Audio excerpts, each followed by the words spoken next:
Adani group का 30,000 करोड़ का अक्षय ऊर्जा निवेश। अडानी ग्रुप ने 30,000 करोड़ के निवेश की घोषणा की है, जिससे नवीकरणीय ऊर्जा रिन्यूएबल एनर्जी परियोजनाओं को बढ़ावा मिलेगा। यह भारत के 2070 तक नेट जीरो एमिशन लक्ष्य और जीवाश्म ईंधन फॉसिल फ्यूल्स पर निर्भरता कम करने की रणनीति का हिस्सा है। इस निवेश का मुख्य फोकस सौर ऊर्जा, सोलर एनर्जी, पवन ऊर्जा, विंड एनर्जी और ग्रीन हाइड्रोजन पर होगा, जिससे भारत को वैश्विक अक्षय ऊर्जा लीडर बनने में मदद मिलेगी। इस निवेश की मुख्य विशेषताएं। सौर ऊर्जा विस्तार। इस निवेश का बड़ा हिस्सा 10 गीगावाट GW सौर ऊर्जा उत्पादन में जाएगा। Adani green energy limited AGL पहले से ही दुनिया की सबसे बड़ी सोलर एनर्जी कंपनियों में से एक है और यह गुजरात, राजस्थान और तमिलनाडु में अपनी उपस्थिति बढ़ाएगा। पवन ऊर्जा विकास। कंपनी ऑफशोर और ऑनशोर विंड फार्म्स विकसित करेगी, जिससे भारत के 2030 तक 500 गीगावाट्स अक्षय ऊर्जा लक्ष्य को प्राप्त करने में मदद मिलेगी। ग्रीन हाइड्रोजन उत्पादन।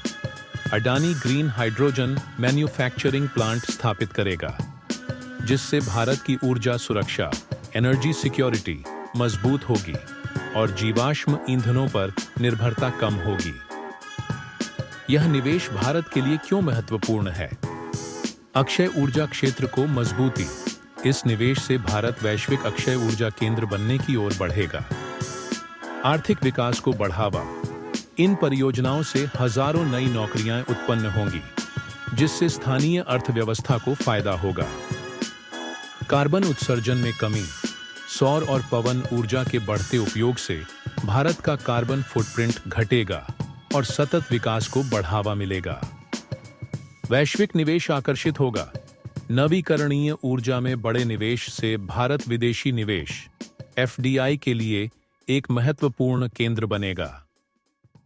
अडानी का निवेश वैश्विक कंपनियों से कैसे तुलना करता है?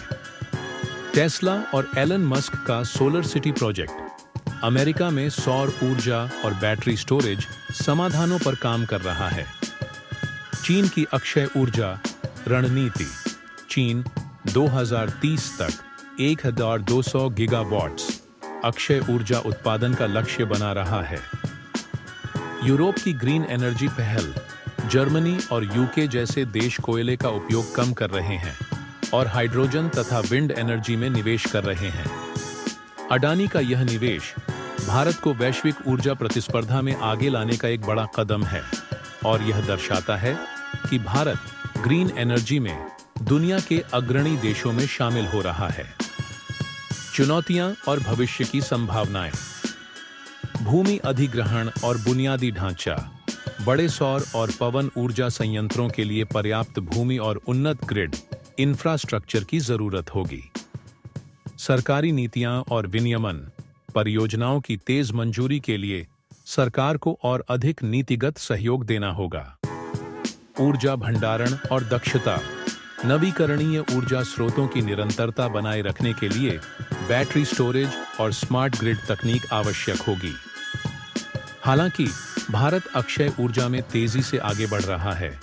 अडानी का 30,000 करोड़ का निवेश भारत को ऊर्जा स्वतंत्रता और स्थिरता की दिशा में ले जाने में मदद करेगा।